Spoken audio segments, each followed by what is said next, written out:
Hello and welcome to a brand new video. It's just me today doing another solo video, and today I'm going to be talking about the MCU. More specifically, last year in 2021. Now if you're a casual or big fan of the MCU, you'll know last year was a bit of a hit or miss for some people. Some people liked it, some hated it. I definitely hated it. I'm going to go over why. I'm going to make a separate video talking about the TV shows of 2021, but in this video I'm only going to cover the movies. In total, we had 4 movies last year, which, not even counting the shows, is too much. I personally thought 3 movies per year was too much, but the difference is the quality was maintained well.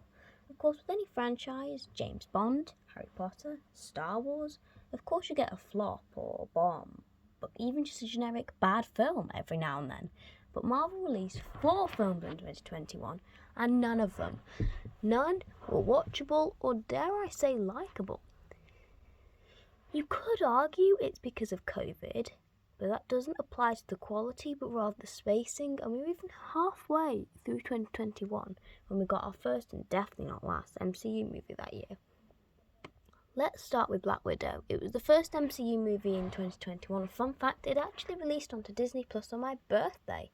So I had the exciting experience of watching a new Marvel movie on my birthday.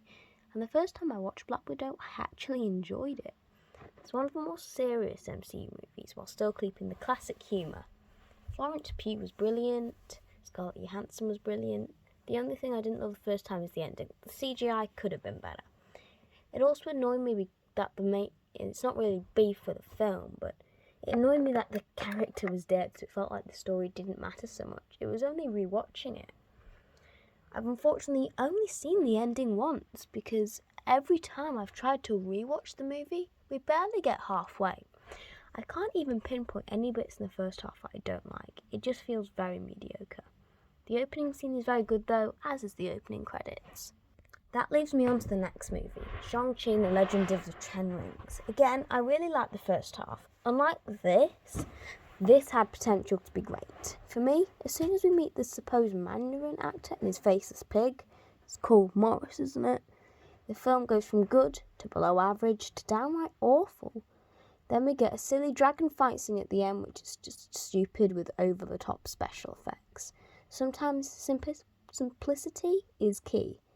That's why Skyfall, released in 2012, is one of the best James Bond films ever made. Not only is the acting brilliant, but the story is simple, easy to follow, and very good. Bond films are notorious for being too complex, but Skyfall's great because it's simple, which is what Shang-Chi and the Legend of the Ten Rings could have done better. Next, this is a train wreck. Eternals is such a forgettable movie. Thank God I didn't go to the cinema to see this. I truly believe if I had gone to the cinema to see this car crash of a movie, I would have fallen asleep. At first, I thought the first 20 minutes or so set in London was good. The Thames fight was also great. It made me hopeful. And also, don't forget, Sprite was annoying. I don't know if it was a boy or a girl. I'm sorry, but Sprite was annoying. Little did I know this 2 hours and 40-minute film would be the worst of the bunch, worse than Thor the Dark World and even Iron Man 3, which are both bad films. I imagine Chloe Zhao could be a great director in other genres, but clearly superhero isn't for her. We literally fast-forwarded bits of the end so we could just finish the stupid thing. Also, it was very forced. Harry Styles as Star Fox or whatever at the end felt just forced and ridiculous. Lastly, this came at the end of 2021, but since it initially released in that year, but it did carry in 2022, Spider-Man No Way Home. Unpopular opinion alert, I don't like this movie. Trailers were better. They were beautifully edited and just much better than the actual film itself. But the sad thing is that it's nothing to do with the acting. Everyone from the leads down to the minor characters are well performed, brilliant even by some. It's a story for me. They chose to go for nostalgia over the story, which isn't the right direction. You have to find a balance between the two.